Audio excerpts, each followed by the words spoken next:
I want to begin by saying that this video isn't the type of content that I usually do, but this simply just cannot go unaddressed. I don't stand for exit scams, and I definitely do not stand for pedophilia. Oh, and before this video begins, viewer discretion heavily advised. There are 18 plus topics both inside the document and inside the video, although way less in the video, of course. If you're above 18, I highly encourage you to open the document inside the description below as you watch along, because it provides valuable context. As I'm running through information, I will link the corresponding section of the document with a tag represented by a number. All you have to do is press Ctrl+F inside the document and type in the tag given to find the part I'm referencing in the document. If this is confusing, I apologize in advance. I know there's probably better ways to go about doing this, but it made sense in my head at the time, so that's what we're going with today, I guess. One final but important disclaimer before this documentary actually begins. I have only been a part of the Ascendium community for about 2 to 3 months max. This means that the information in this video likely does not cover all the things that he's done. Old information that I have found about him will be put in an honorable mention section, as I personally do not know the validity of the information, and by extension will also not be using any of the honorable mentions as evidence for the main points of the video. You can find the honorable mentions section in the document by using the Ctrl+F search bar and typing 8521. If you by any chance have more information that the video or document does not cover, and you have solid evidence supporting the claim, I will pin your comment until I add it onto the document. Oh, and don't harass anybody mentioned in this video. There's a good amount of people who have never heard of Ascendium, so I'll give a brief summary explaining what Ascendium is. Ascendium is an in-dev permadeath game that claims to be Deepwoken, but way more advanced.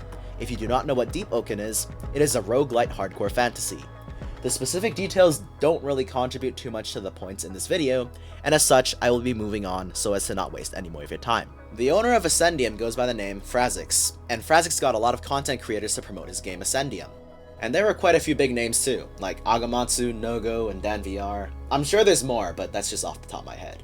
So what Frazix promised for Ascendium is really something you'd only be able to imagine. So much so that roughly 50% of all Deepwoken content creators, me included, bought into the lie that was Ascendium. I'll summarize what Frazix did to a few of the former developers of Ascendium, and also include what they had to say about the game and game owner during their time working for Frazix.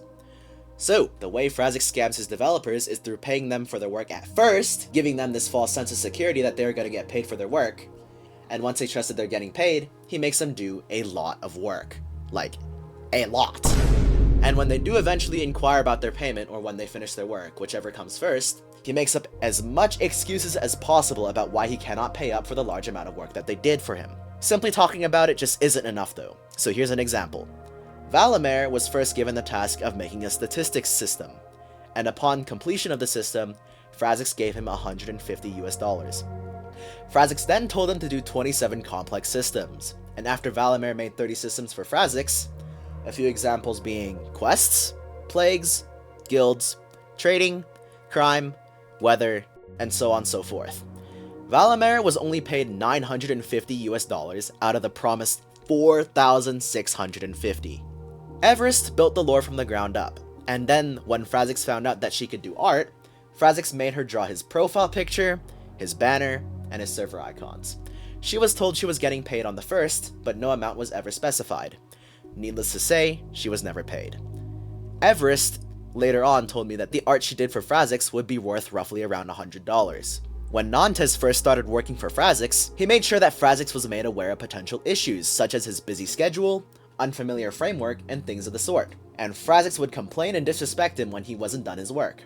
He would also announce that combat testing was pushed to an earlier date for his testers when Nantes made very clear that his work was not yet ready for testing.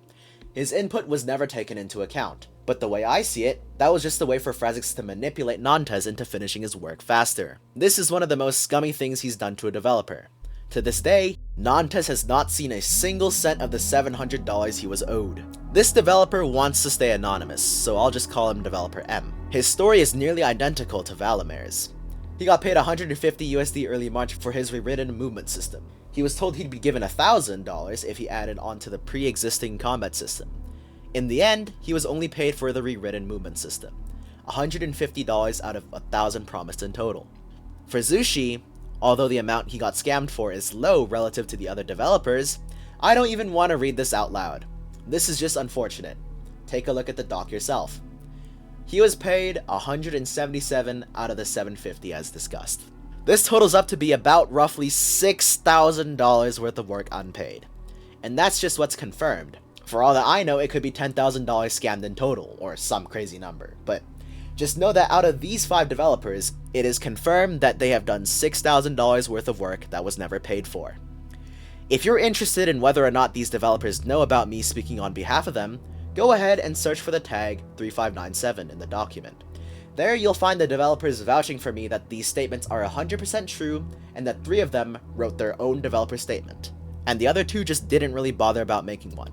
So after the developers pretty much collectively agreed that they're never getting paid, they decided to leak the code of his game that you could argue was never really his, but whatever.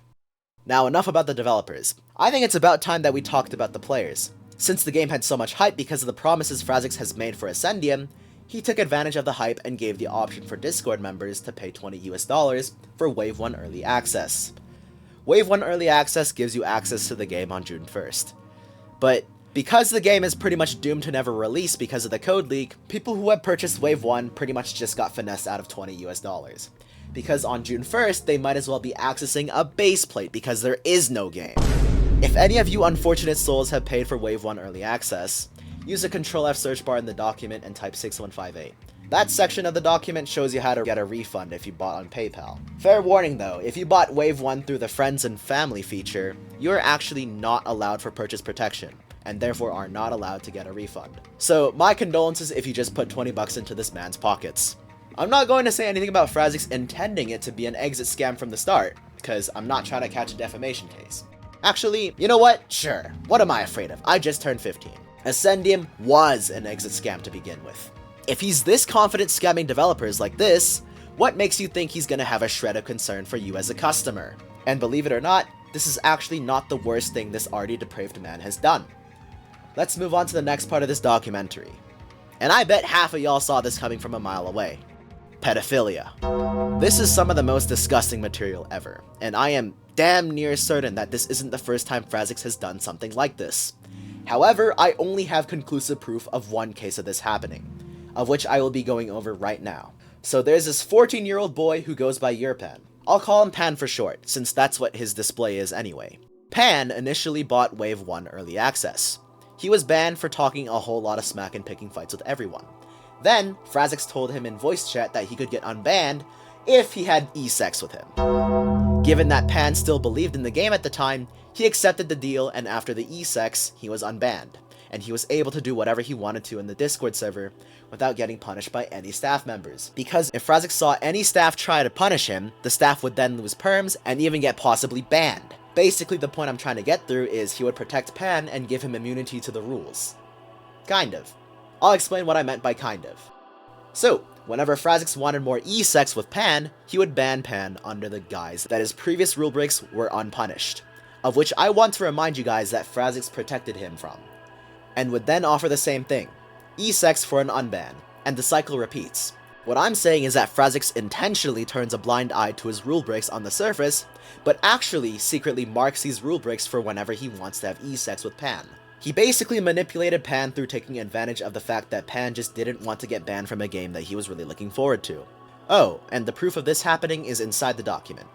Use the Ctrl+F search bar and type in 5592.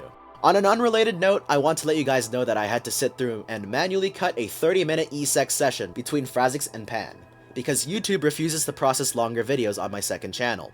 And I know damn well that I am not going to risk a channel strike by uploading it on my main channel. If you want the full 30-minute unedited recording, it's inside Pan's Discord server, linked directly below my cut version of the video. One thing I also forgot to mention earlier in this video is that you can take any part of this video and use it in your videos, and I will not copyright you. You don't even have to credit me if you don't want to. The point of this video is to spread awareness to those who don't know the truth. I never bothered about money anyway, I get like half a cheeseburger in ad revenue per video. And also, at the very bottom of the description, I'll be plugging the developers' links. I feel like they deserve some attention considering getting scammed out of 6K must suck. So if you're looking for some competent developers, scroll down, maybe hit them up.